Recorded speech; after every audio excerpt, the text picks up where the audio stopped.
बुलढाण्यात 14 ऑगस्टला जिल्ह्यात गुंतवणूक परिषद, उद्योग व रोजगारांच्या नव्या संधींना चालना.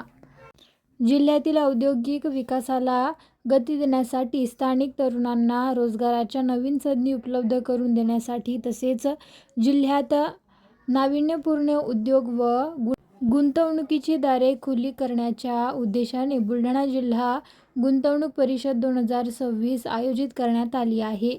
ही परिषद 14 ऑगस्ट 2026 रोजी सकाळी 11 वाजता Buldhana urban residency club Malkapur road येथे होणार आहे. बुलढाणा जिल्ह्यात उद्योगासाठी उपलब्ध असलेल्या संधीचा लाभ घेऊन अधिकाधिक उद्योजकांनी परिषदेला उपस्थित राहावे, असे आवाहन जिल्हा उद्योग केंद्र सहाय्यक आयुक्त यांनी केले आहे.